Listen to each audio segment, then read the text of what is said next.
السلام علیکم ورحمۃ اللہ وبرکاتہ۔ بسم اللہ الرحمن الرحیم۔ الحمد للہ رب العالمین والصلاة والسلام علی سید الانبیاء والمرسلین وعلی آلہ وصحبہ اجمعین، اما بعد۔ اچھا، یہ آپ کو چیٹ میں، لائیو چیٹ میں ایک لنک دکھ رہا ہے جو واٹس ایپ چینل کا ہے۔ تو آپ ایک کام یہ کریں کہ اگر آپ نے واٹس ایپ چینل ابھی تک جوائن نہیں کیا ہے تو اس کو کر لیں۔ اس کی وجہ یہ ہے کہ عام طور سے جو بھی ویڈیو اس چینل کے اوپر آتی ہے اس کا لنک واٹس ایپ چینل کے اوپر ڈال دیا جاتا ہے۔ تو بہت سی مرتبہ یوٹیوب پر آپ نے بہت سارے چینل سبسکرائب کیے ہوئے ہوں گے، تو الگ الگ نوٹیفیکیشنز آتے ہیں۔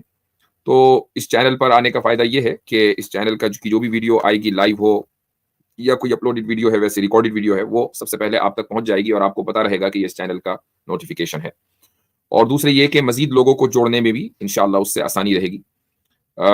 مختلف سوشل میڈیا پلیٹ فارمز پر نیٹ ورکنگ جتنی زیادہ ہو اتنا ہی فائدہ ہے، اور اس کی وجہ یہ ہے کہ ہم جو کام کرتے ہیں وہ آبویسلی سوشل میڈیا کے اوپر کرتے ہیں، اور یہ کام افیکٹو اسی وقت ہوتا ہے جب زیادہ سے زیادہ لوگوں تک پہنچے۔ تو مجھے جب میں یہ کہتا ہوں کہ زیادہ سے زیادہ لوگوں تک پہنچائیں تو اس میں اپنا ذاتی فائدہ نہیں ہوتا، بلکہ یہ کہ بات دور تک پہنچے۔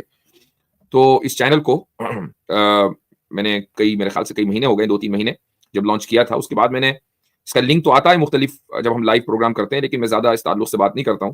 تو اس لیے میں جو اس ویڈیو کو لائیو دیکھ رہے ہیں اور جو اس ویڈیو کو بعد میں دیکھیں گے وہ اس چینل کو ضرور جوائن کر لیں۔ اور اس کا طریقہ یہ ہوگا، جو بعد میں دیکھ رہے ہیں، کہ وہ لائیو چیٹ میں جائیں، اور لائیو چیٹ میں نیچے عاطف ریان صاحب ہی نے وہ لنک ڈالا ہوا ہے، تو آپ کو اس جگہ جس جگہ میں گفتگو کر رہا ہوں نیچے لائیو چیٹ میں یہ مل جائے گا لنک، اور وہاں سے آپ واٹس ایپ چینل جوائن کر سکتے ہیں انشاءاللہ تعالی۔ یہ بہت محفوظ طریقہ ہے، اس میں آپ کا نمبر شو نہیں ہوتا ہے، تو اس سے آپ بے فکر رہیں۔ تو جی شروع کرتے ہیں۔ قرآن کریم کی ایک آیت ہے، اللہ تعالیٰ کا ارشاد ہے وَكَذَلِكَ جَعَلْنَاكُمْ أُمَّةً وَسَطًا لِتَكُونُوا شُهَدَاءَ عَلَى النَّاسِ۔ آج کا جو ہمارا موضوع ہے وہ ہے اعتدال، جس کو عربی میں وسطیہ بولا جاتا ہے اور انگلش میں ماڈریشن بولا جاتا ہے۔ ماڈریشن کو اگر آپ اس کی ڈیفینیشن جاننا چاہیں گوگل کیجئے تو اس میں آپ کو نظر آئے گا کہ balance approach between the two extremes, کہ دو ایکسٹریمز کے درمیان جو بیلنس اپروچ ہوتا ہے وہ ماڈریشن ہے۔ یہ دو ایکسٹریمز کیا ہیں؟ ایک ایکسٹریم کو بولتے ہیں ہم اوور انڈلجنگ، اور دوسرے ایکسٹریم کو بولتے ہیں ڈیپریویشن۔ اوور انڈلجنگ کو ٹھیٹھ اردو اور عربی میں کہا جاتا ہے افراط، اور ڈیپریویشن کو ٹھیٹھ اردو اور عربی میں کہا جاتا ہے تفریط۔ یعنی کسی چیز کو اس کے مقام اور مرتبے سے بہت زیادہ بلند کر دینا، یہ اوور انڈلجنگ ہے، اور کسی چیز کو اس کے مقام و مرتبے سے، بلکہ اس کا الٹا، کسی چیز کو مقام مرتبے سے گرا دینا یہ اوور انڈلجنگ ہے، اور کسی چیز کو مقام مرتبے سے بہت زیادہ بلند کر دینا یہ تفریط ہے۔ اس کی میں مثال انشاءاللہ آگے دوں گا۔ تو بہرحال ماڈریشن، اعتدال اور وسطیہ، یہ تین الفاظ آپ یاد رکھیے گا، ایک عربی کا، ایک انگلش کا، ایک اردو کا۔ یہ ہے ایک ہی کانسیپٹ۔ یہ کانسیپٹ دنیا کے ہر تصور کے لیے ضروری ہے، اگر اس تصور کو، اس کانسیپٹ کو باقی رہنا ہے۔ دنیا کے ہر نظریے کے لیے ضروری ہے، ہر آئیڈیالوجی کے لیے ضروری ہے، یہاں تک کہ ہر جسم کے لیے اور ہر ادارے کے لیے ضروری ہے۔ اگر آپ میں ماڈریشن نہیں ہے تو آپ کی باڈی صحیح سے کام نہیں کرے گی، آپ کی فیکٹری صحیح سے کام نہیں کرے گی، آپ کی کمپنی اور دکان صحیح سے کام نہیں کرے گی۔ ماڈریشن ہونا ضروری ہے۔ اس کی ایک مثال لے لیں، آپ نے ایک فیکٹری قائم کی کسی بھی چیز کی، مثلا جوتا بنانے کی فیکٹری ہے، اور آپ کے پاس آرڈر آئے 1000 جوتوں کے، اور آپ نے اوور پروڈکشن کر دیا، 5000 جوتے بنا دیے، تو اب آپ یہ کہیں کہ دیکھیں ہم نے کتنا بڑا کمال کیا، 1000 کی جگہ ہم 5000 جوتے بنا سکتے ہیں۔ تو یہ جو اوور پروڈکشن ہوا ہے اس سے آپ کو کوئی نفع نہیں ملنے والا، یہ نقصان ہے۔ اس کی وجہ ہے کہ جو را مٹیریل آپ کے پاس تھا وہ ویسٹ گیا، آرڈر تو 1000 جوتوں کا تھا اور بنا رہے ہیں آپ 5000۔ تو یہ جو اوور پروڈکشن ہے یہ بھی غلط ہے، اور انڈر پروڈکشن بھی غلط ہے۔ مثال کے طور پر 1000 جوتوں کا آرڈر ہے اور آپ پروڈیوس کریں صرف 500، تو اگلا بندہ جس نے آرڈر دیا ہے وہ یہ کہے گا کہ بقیہ 500 کدھر ہے، ہو سکتا ہے کہ وہ آرڈر کینسل کر دے۔ تو اوور پروڈکشن بھی غلط اور انڈر پروڈکشن بھی غلط۔ 1000 کا آرڈر ہے تو 1000 ہی بنانے ہیں، یہ ہے اعتدال۔ جسم کو آپ دیکھ لیں، یہ تو ایک میکرو لیول کے اوپر بات ہو گئی، آپ مائکرو لیول پر آ جائیں، انڈیویجول لیول پر آ جائیں۔ ہمارا آپ کا جسم ہے جو اللہ تعالیٰ نے ہمیں دیا ہے بطور امانت کے۔ اب ایک آدمی جانوروں کی طرح کھاتا ہے، کوئی کنٹرول نہیں ہے، تو ایسا ہو سکتا ہے کہ وہ فوری طور پر یا آگے چل کر کچھ دنوں کے بعد کسی بیماری کا شکار ہو جائے، اس کو شوگر ہو جائے، اس کو کوئی بھی ہارٹ کا مسئلہ ہو جائے، کولیسٹرول بڑھ جائے، اور ایک آدمی ہے کہ کھاتا ہی نہیں ہے, کمزوری اس کے جسم کو لاحق ہو جائے, یہاں تک کہ چلنا پھرنا دشوار ہو جائے. تو کم کھانا اور زیادہ کھانا دونوں ہی برا ہے, لیکن اگر آپ اعتدال میں رہ کر کھائیں گے کہ ایک جسم کو جتنی ضرورت ہے اس سے قدرے کم اگر آپ کھائیں. ایک بزرگ کا قول یاد آیا کہ کسی نے ان سے پوچھا کہ کتنا کھانا چاہیے, تو انہوں نے کہا کہ جب آپ دسترخوان پر بیٹھے ہوئے ہوں تو ایک موقع اور لمحہ ایسا آتا ہے کہ جب آدمی یہ سوچتا ہے کہ یار بس کروں یا اور کھاؤں, بس وہیں رک جائیں, وہی جگہ ہے کہ جہاں آپ کو رک جانا چاہیے, یا یہ ہے اعتدال کے ساتھ کھانا. اور ہر ایک آدمی اس کا ایکسپیرینس کرتا ہے, اور تقریباً ہر کھانے پر ایکسپیرینس کرتا ہے کہ ایک روٹی کھا لی, اب یہ کہ دوسری روٹی کھاؤں یا نہیں, آدھی روٹی مزید کھا لوں یا نہیں, اس کا مطلب یہ ہے کہ آپ کے جسم کی ضرورت پوری ہو گئی ہے, اب آپ رک جائیں. خیر, تو اعتدال ایک ایسی چیز ہے کہ فطری طور پر ہر انسان جس کی ضرورت کو محسوس کرتا ہے, ہر انسان محسوس کرتا ہے. اس کا تعلق ضروری نہیں کہ وہ مسلمانی ہو, وہ ہندو ہو, وہ پارسی ہو, وہ بدھسٹ ہو, عیسائی ہو, کرسچن, کوئی بھی ہو, وہ اس کی ضرورت کو محسوس کرے گا. ہمارا دعویٰ یہ ہے کہ اسلام ہی دین اعتدال ہے, اور اسلام ہی وہ دین ہے کہ جس کا منہج مستقیم ہے.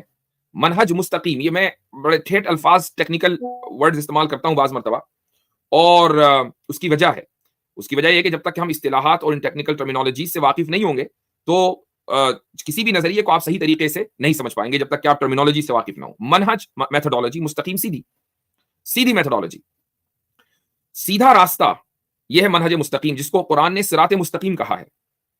سیدھے راستے کے ادھر ادھر ایک راستہ چلا جا رہا ہے تو ادھر ادھر گڑھے ہوتے ہیں, ایک طرف افراط ہے ایک طرف تفریط ہے, دو ایکسٹریم. آپ گڑھوں میں نہیں چلیں گے, آپ سیدھے راستے پر چلیں گے. ہم یہ دعویٰ کرتے ہیں کہ اسلام ہی وہ دین ہے کہ جو اعتدال والا ہے اور سیدھے راستے والا ہے. اور ہم سب اس بات سے واقف ہیں کہ روزانہ ایک مسلمان کو 5 مرتبہ نماز پڑھنی ہے. اگر وہ صرف اور صرف فرض نمازیں پڑھے, کچھ اور نہ پڑھے, صرف فرض پڑھے, تو 17 مرتبہ اس کو سورہ فاتحہ پڑھنی ہی پڑھنی ہے روزانہ. اور ان 17 مرتبہ میں اس کو 17 مرتبہ اہدنا الصراط المستقیم کہنا ہی کہنا ہے, یا سننا ہی سننا ہے اگر آپ جماعت سے پڑھ رہے ہیں. اہدنا الصراط المستقیم کا مطلب کیا ہے کہ ہم 17 مرتبہ روزانہ دعا مانگتے ہیں اللہ تعالیٰ سے کہ ہمیں سیدھے راستے کی طرف رہنمائی کر, ہمیں سیدھا راستے پر چلا.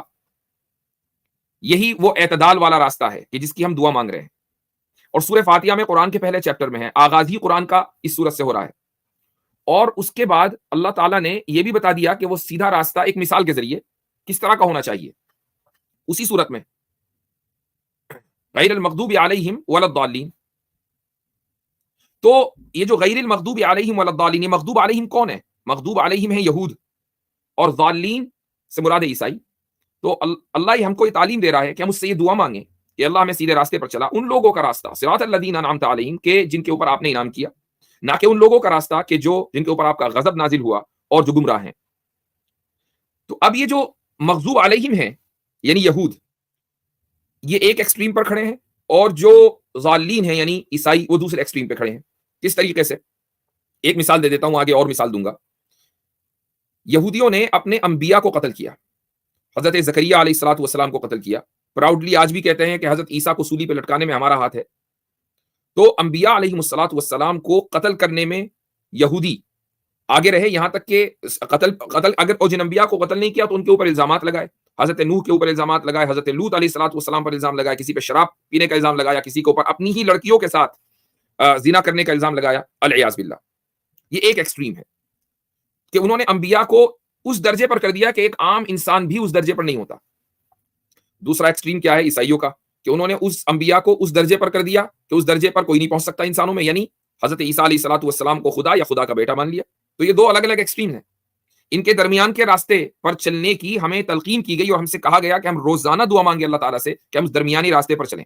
اس لیے جب ہم یہ کہتے ہیں کہ اسلام ہی دین اعتدال ہے, اسلام ہی ایک ایسا مذہب اور دین ہے کہ جس میں ماڈریشن پائی جاتی ہے, کہیں اور نہیں پائی جاتی, تو یہ دعویٰ ہر بار صحیح ہے, اور اس کو انشاءاللہ آج مزید ایکسپلور کریں گے. دیکھنا یہ ہے کہ اسلام نے اس اعتدال کو کس طریقے سے پروجیکٹ کیا ہے, کیسے پیش کیا ہے, کہاں کہاں ہمیں اسلام کا اعتدال ملتا ہے.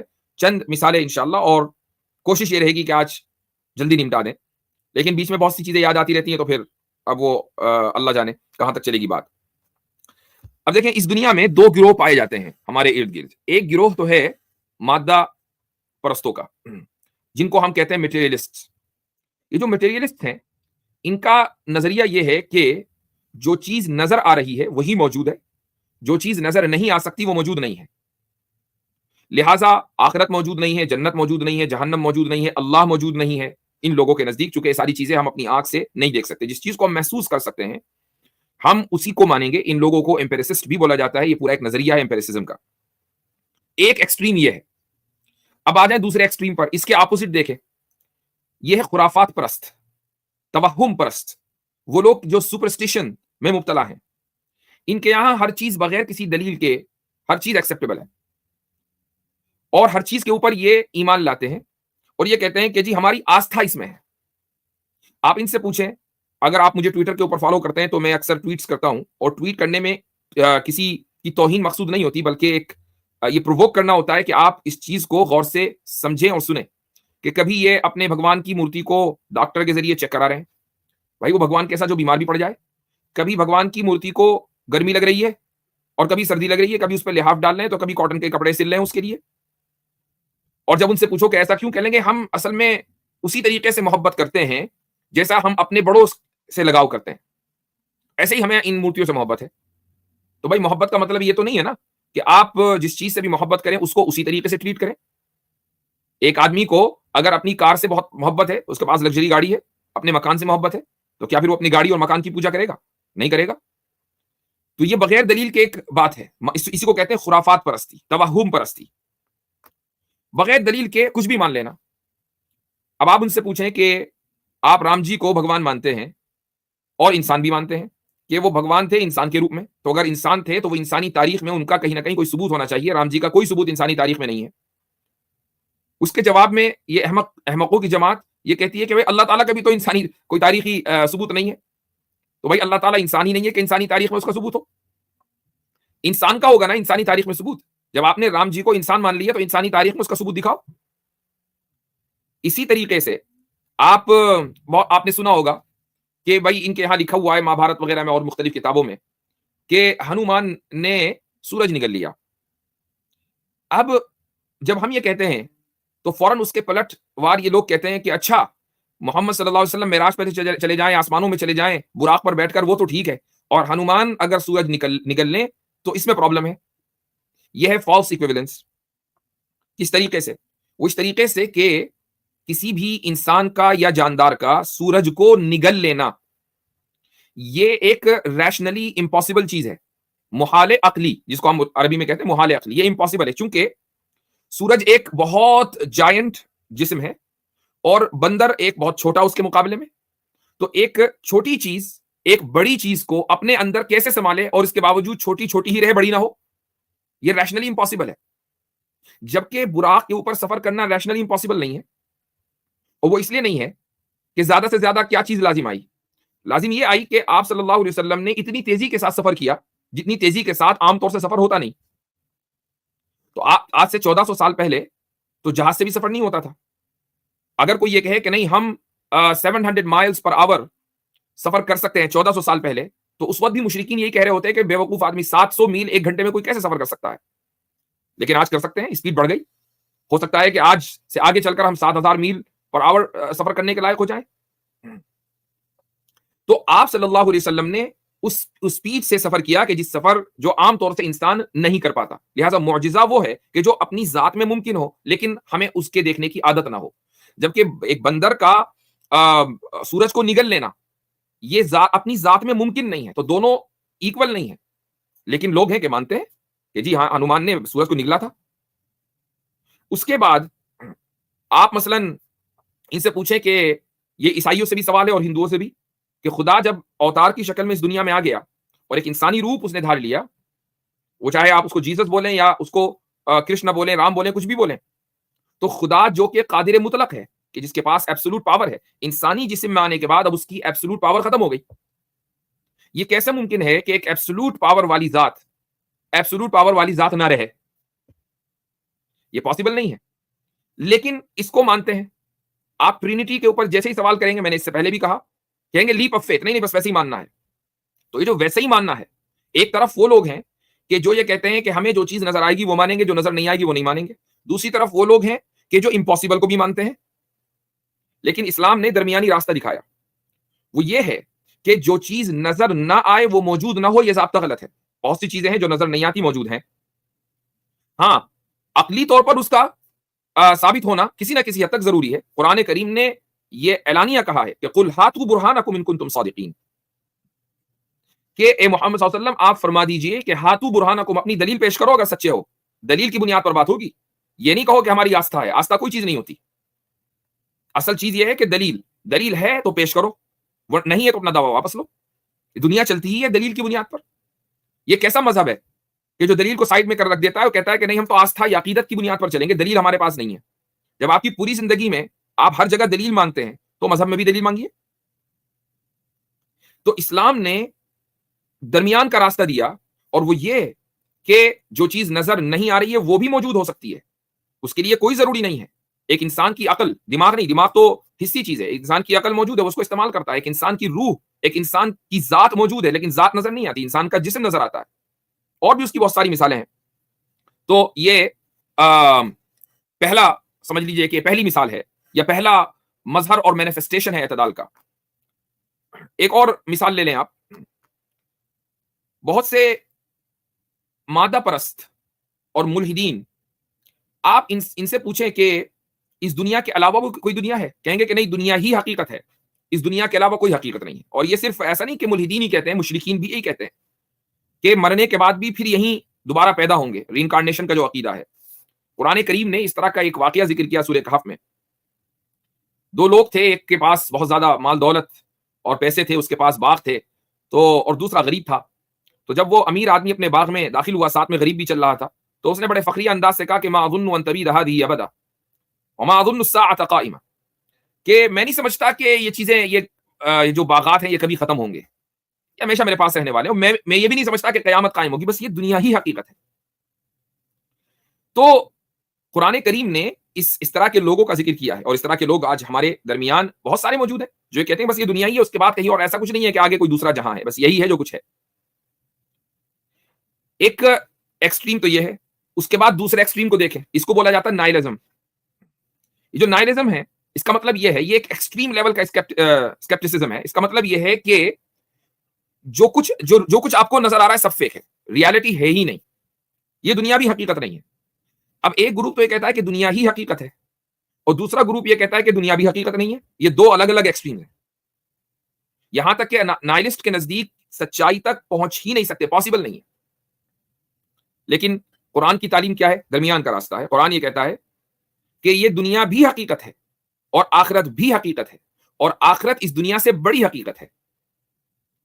وَلَلْآخِرَةُ خَيْرٌ لَكَ مِنَ الْأُولَىٰ، سورۃ الضحیٰ میں اللہ تعالیٰ فرماتا ہے کہ آخرت اس دنیا سے زیادہ بہتر ہے، لیکن دنیا کی حقیقت کا اعتراف کیا ہے۔ ایک دوسری آیت میں اللہ نے ہمیں دعا سکھلائی ہے کہ ربنا ما خلقت هذا باطلا، کہ اے ہمارے رب، تو نے ان تمام چیزوں کو، اس کائنات کو بلا وجہ ہی پیدا نہیں کیا، یہ کائنات موجود ہے اور کسی مقصد سے موجود ہے۔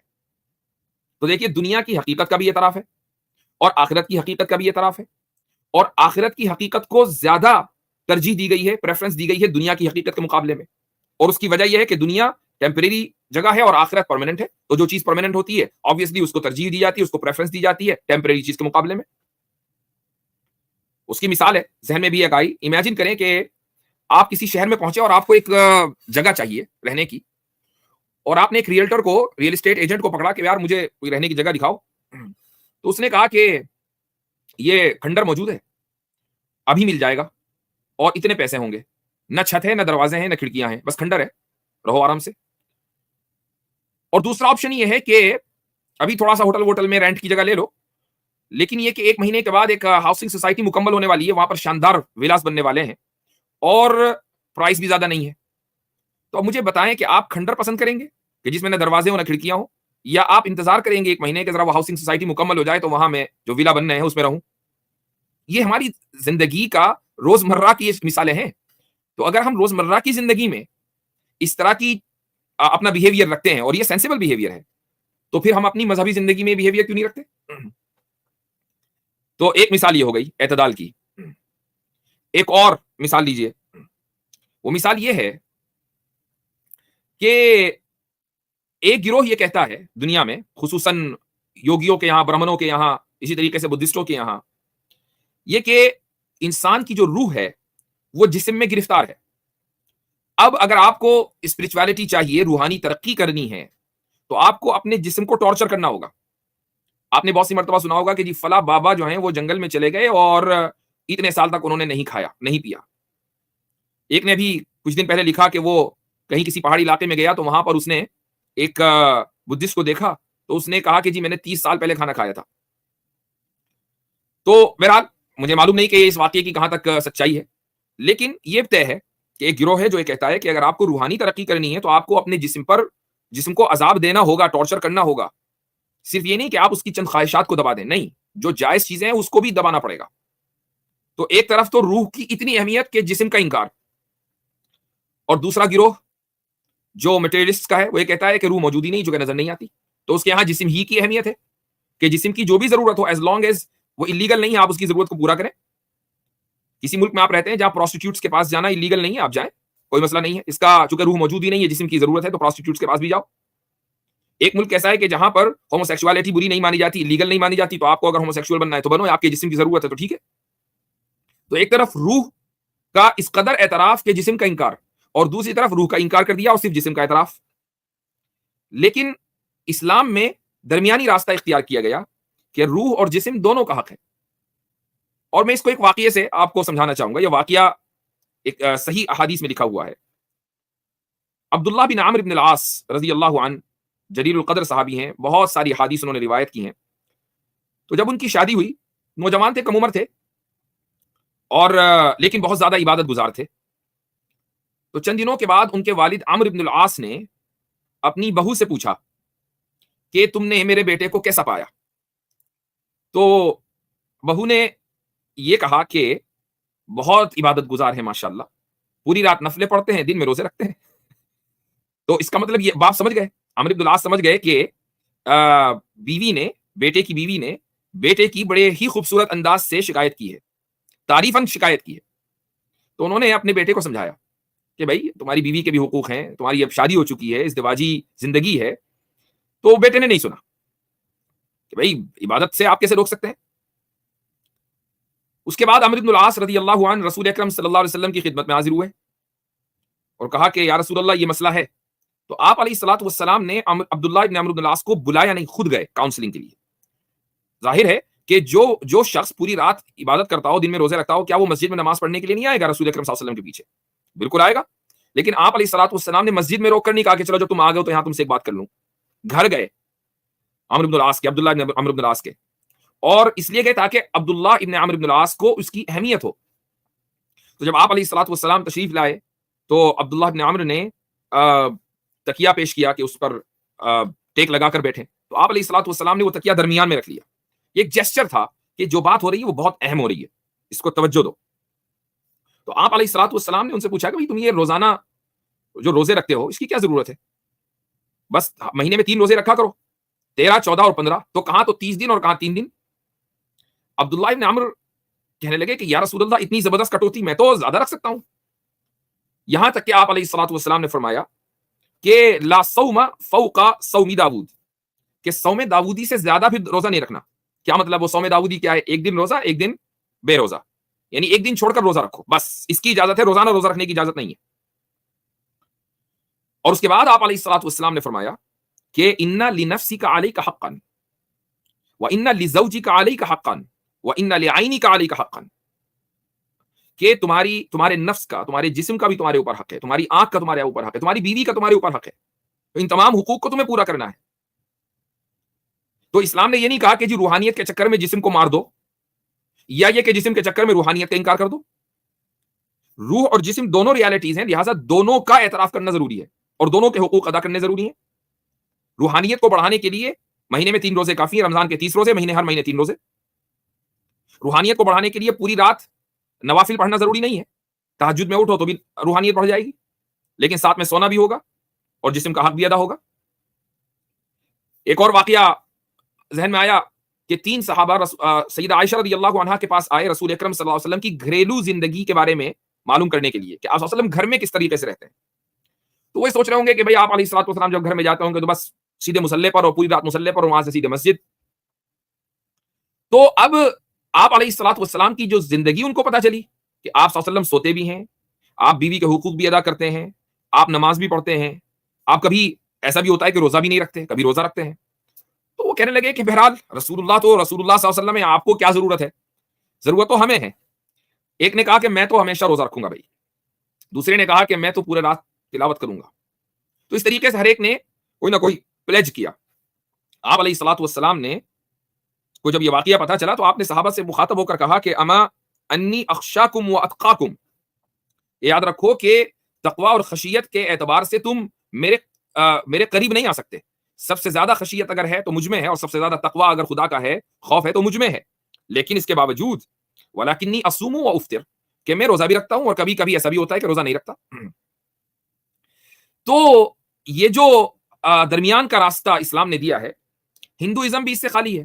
ہندوازم کیا تو خیر کوئی مطلب ہی نہیں ہے دلیل کا.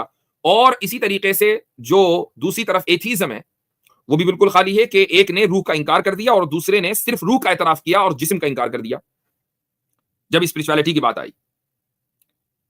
ایک اور مثال لے لیجئے، یہ ہے لیجسلیشن میں اعتدال، تشریع میں اعتدال. لیجسلیشن یعنی قانون سازی، حلال اور حرام کہ کیا ڈوز اینڈ ڈونٹس، کہ کیا چیز کرنی ہے اور کیا چیز نہیں کرنی ہے. یہودیوں نے بہت ساری چیزوں کو اپنے اوپر ویسے ہی حرام کر دیا تھا، اور بہت سی چیزوں کو اللہ تعالیٰ نے سزا کے طور پر حرام کیا. قرآن کریم میں ایک آیت ہے کہ فَبِظُلْمٍ مِّنَ الَّذِينَ هَادُوا حَرَّمْنَا عَلَيْهِمْ طَيِّبَاتٍ أُحِلَّتْ لَهُمْ، کہ یہودیوں کے ظالم ہونے کی وجہ سے ہم نے بہت سی ایسی چیزیں ان کے اوپر حرام کر دی کہ جو ان کے لیے حلال تھیں. یعنی بنو اسرائیل کی بات ہو رہی ہے. اب آپ یہ دیکھیں کہ اس کی تازہ ترین مثال بتاتا ہوں میں آپ کو. آج کل لال گائے کو ذبح کرنے کا مسئلہ چلا ہوا ہے کہ جی وہ ایک یہودی یا جوش پروفیسی ہے جو پوری ہونے جا رہی ہے. لال گائے ذبح ہوگی اور اس کے بعد پھر ٹیمپل بنے گا.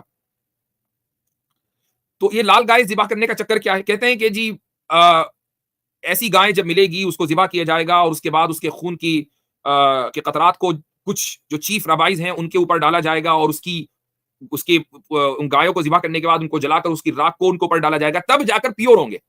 ابھی تک امپیور چل رہے ہیں 2000 سال سے. جب ٹیمپل 2000 سال پہلے، تقریباً 1940 سال پہلے یہ ٹیمپل توڑا گیا تھا، تو اس وقت سے یہ امپیور چل رہے ہیں.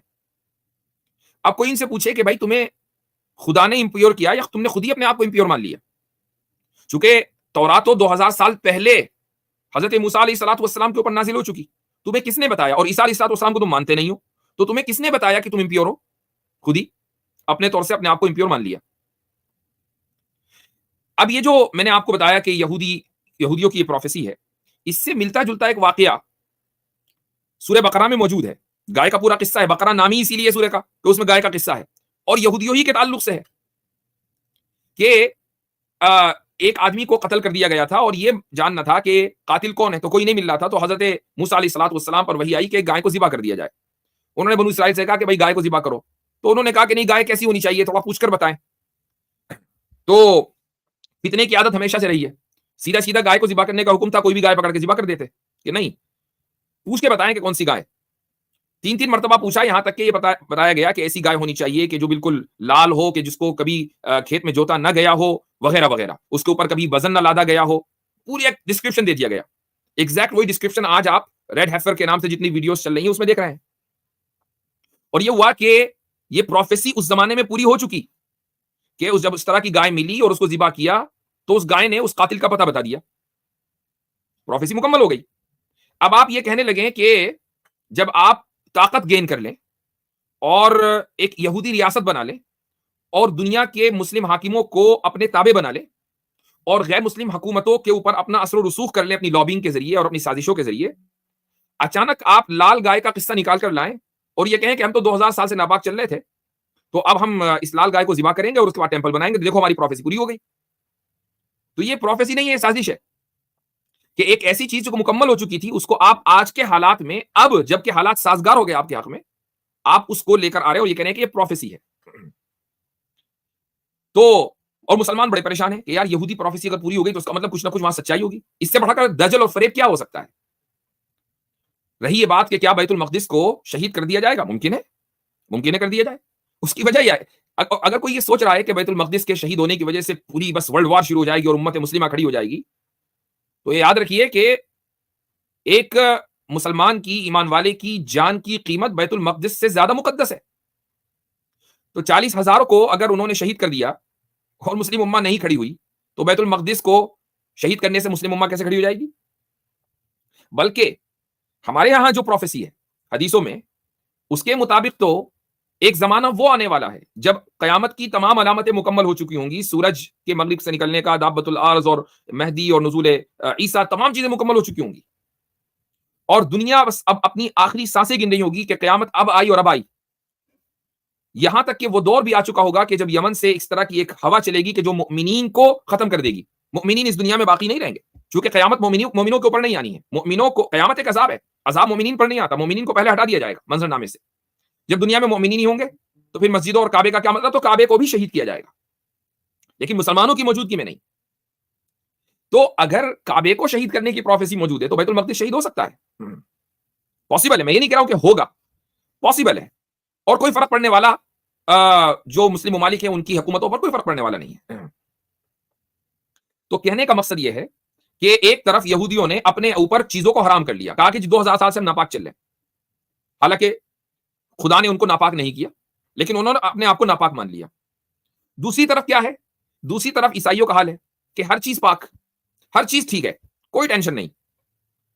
وہ میں نے کل جبلہ بن احم کا قصہ سنایا تھا آپ لوگوں کو کہ دحیہ کلبی رضی اللہ عنہ جب استنبول گئے حضرت عمر کے زمانے میں رومن ایمپرر کو کے نام خط لے کر، تو وہاں جبلہ بن احم کے جس نے اسلام قبول کیا تھا اور اس کے بعد وہ مرتد ہو کے وہاں چلا گیا تھا، عیسائیت اس نے اختیار کر لی تھی، وہ استنبول میں رہتا تھا، تو وہاں پر حضرت دحیہ کلبی کی ملاقات ہوئی. تو اس کے آگے کا قصہ آج سن لیجئے. تو جبلہ نے حضرت دحیہ کلبی رضی اللہ عنہ کا بڑا اکرام کیا، بہت ہی اعزاز کیا، اور اس نے شاندار دعوت کی ان کی شان میں، اور وہ اس طریقے سے کہ ایک سے ایک کھانے اس نے سونے اور چاندی کے برتن میں حضرت دحیہ کلبی رضی اللہ عنہ کے سامنے پیش کیے. تو دحیہ کلبی رضی اللہ عنہ نے نہیں کھایا. وہ کہنے لگا کہ بھائی کھائیں، کھانا آپ کے لیے آیا ہے. وہ کہنے لگے کہ رسول اکرم صلی اللہ علیہ وسلم نے سونے اور چاندی کے برتنوں میں کھانے سے منع فرمایا. تو جبلہ بن احم نے یہ کہا کہ ہاں منع فرمایا ہے، اللہ تعالیٰ ان پر رحمتیں نازل کرے. لیکن اپنا ماننا یہ ہے، میں یہ کہتا ہوں کہ اپنا دل پاک صاف رکھو، پھر چاہے کسی برتن میں کھا لو. اپنا دل پاک صاف رکھو، پھر چاہے کسی برتن میں کھا لو. اب یہ دیکھیں کہ ایک چیز کہ جس کو حرام قرار دیا گیا ہے، جبلہ کیا کہہ رہا ہے کہ نو ٹینشن، بس دل نیت صاف ہونی چاہیے. آج آپ رومن کیتھولکس میں پوپ کو دیکھیں کہ پوپ نے آفیشلی ہم جنس پرستی کو ایکسپٹ کر لیا ہے. کوئی مسئلہ نہیں ہے، ہم جنس پرستی ہو سکتی ہے. تو ببلیکل جو ٹیچنگز ہیں، تعلیمات ہیں، اس کے خلاف ہے ہم جنس پرستی، لیکن پوپ نے پریشر میں آ کر لبرلز اور سیکولر کے اس کو ایکسپٹ کر لیا کہ کوئی مسئلہ نہیں ہے. آج جب جون کا مہینہ آتا ہے نا، تو کبھی آپ کسی کرسچن یا کسی ویسٹرن کنٹریز میں جائیں، کرسچن کنٹری تو خیر بچی نہیں ہے لیکن ویسٹرن کنٹریز میں جائیں، جگہ جگہ چرچ کے باہر رینبو فلیگ ہوتا ہے جو کہ ہم جنس پرستوں کی علامت ہے، اور اس میں کہا جاتا ہے کہ ہم سب کو ویلکم کرتے ہیں. تو یہ ایک طرح ایک چیز جس کو حرام قرار دیا گیا تھا اس کو حلال کر دیا، اور دوسری طرف یہودیوں نے کہ کوئی چیز حرام نہیں تھی اس کو حرام کر دیا. تو یہودی حلال کو حرام کر رہے ہیں اور عیسائی حرام کو حلال کر رہے ہیں. یہ دو الگ الگ ایکسٹریمز ہیں.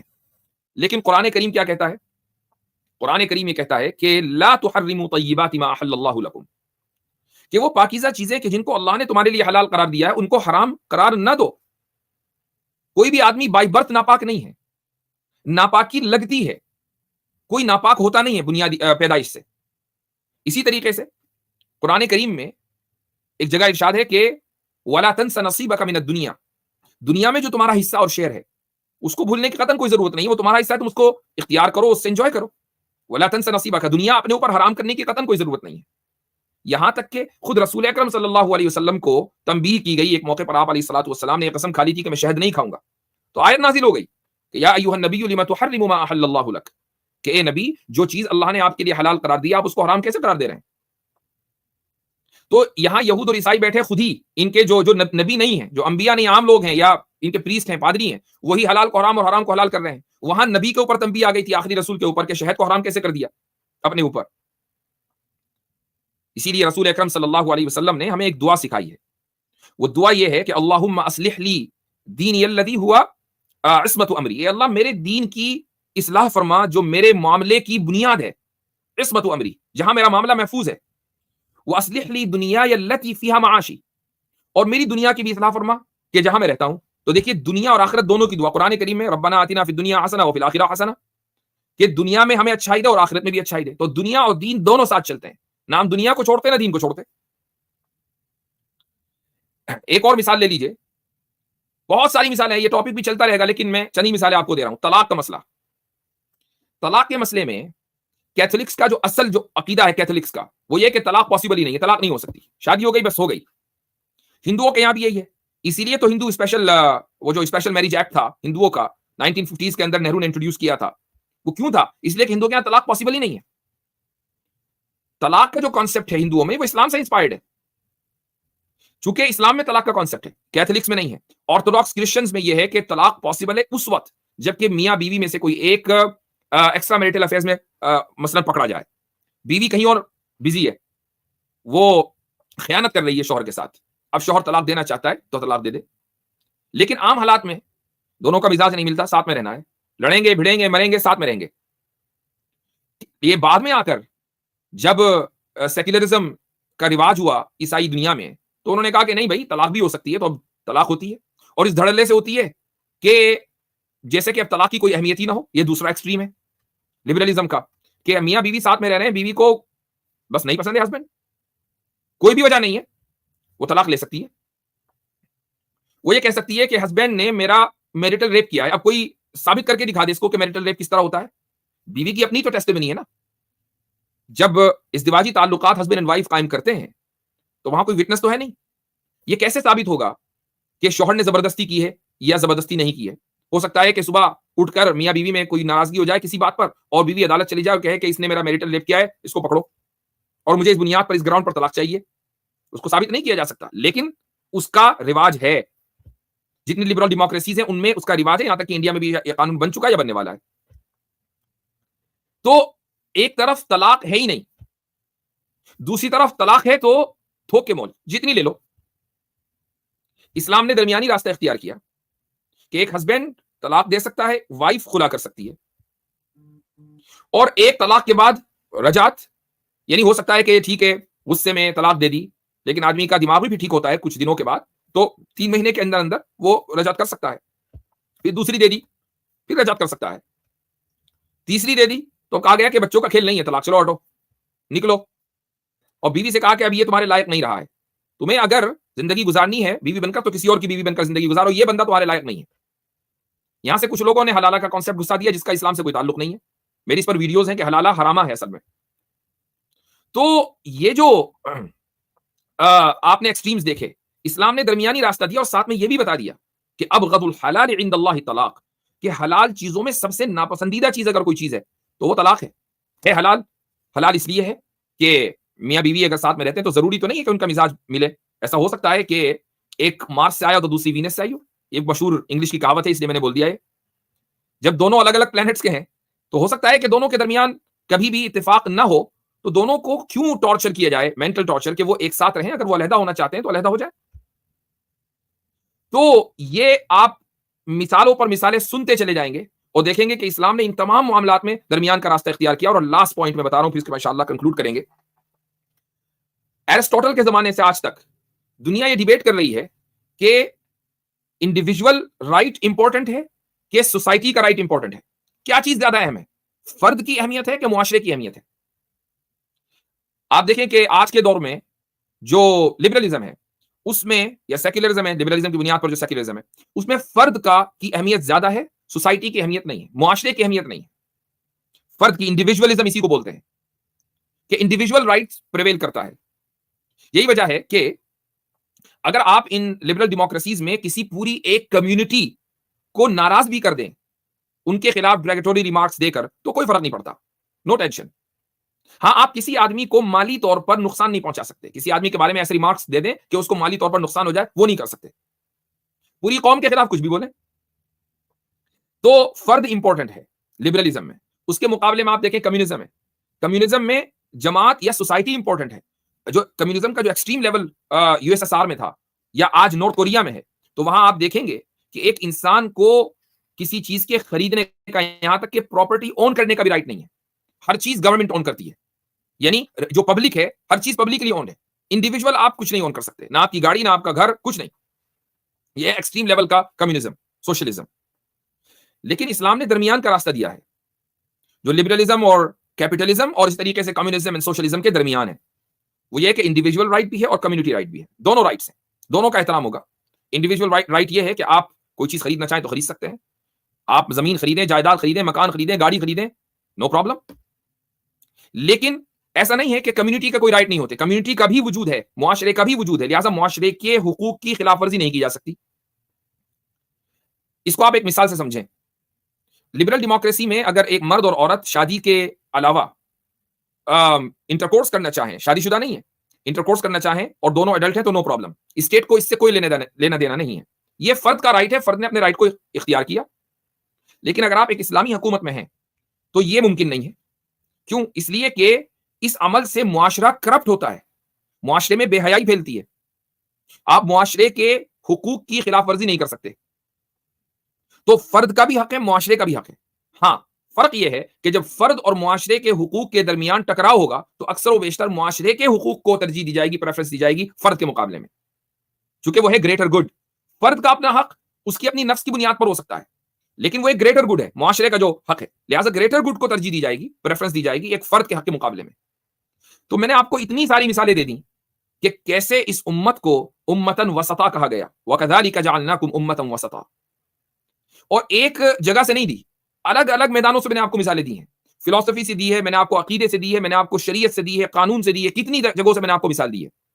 اور شروع میں نے یہ دعویٰ کیا تھا کہ اسلام ہی دین اعتدال ہے، اس کے علاوہ کوئی دوسرا دین اسلام کے قریب بھی نہیں آ سکتا، کوئی دوسرا دھرم اعتدال کے معاملے میں اور یا کسی اور معاملے میں. ان تمام مثالوں سے یہ بات ثابت ہوتی ہے. اور اعتدال یا ماڈریشن کسی بھی چیز کی کامیابی اور اس کے کنٹینیو رہنے کے لیے کا ضامن ہے. وہ چیز کنٹینیو رہے گی اعتدال کے ساتھ. شروع میں نے مثال دی تھی، میں اس کو ریپیٹ کر رہا ہوں کیونکہ بہت سے لوگوں نے ابھی جوائن کیا ہے. ایک فیکٹری ہے، اوور پروڈکشن اس فیکٹری کے لیے نقصان دہ ہے، انڈر پروڈکشن بھی نقصان دہ ہے. ایک جسم ہے انسان کا، زیادہ کھانا بھی نقصان دہ ہے، کم کھانا بھی نقصان دہ ہے. آپ کو اگر فزیکلی فٹ رہنا ہے تو ماڈریشن کے ساتھ کھانا ہوگا، اور فیکٹری کو باقی رکھنا ہے اور سکسیسفل ہونا ہے، ویلتھی رہنا ہے، تو آپ کو پروڈکشن بھی پھر ماڈریشن کے ساتھ کرنا ہوگا. ایسے ہی معاملہ دین کے ساتھ ہے کہ وہ دین باقی رہے گا کہ جس کے اندر ماڈریشن ہے. جس دین میں ماڈریشن نہیں ہے وہ ہوا منصورہ، وہ تو اس طریقے سے جائے گا جیسے کہ آپ کوئی چراغ پھونکوں سے بجھا دیتے ہیں. تو یہ چند باتیں تھیں. آج ہمارا یہ چوتھا سیشن تھا. تو 4 چیزیں کم سے کم آپ کو پتہ چل چکی ہیں کہ جو اسلام کی بنیادی خصوصیتیں ہیں، اور یہ خصوصیات کہیں اور نہیں پائی جاتی ہیں اس پرفیکٹ انداز میں. ٹھیک ہے، تو آج کے لیے اتنا ہی. جزاکم اللہ خیرن. انشاءاللہ کل پھر ملاقات کریں گے. بارک اللہ فیکم، والسلام علیکم ورحمۃ اللہ وبرکاتہ.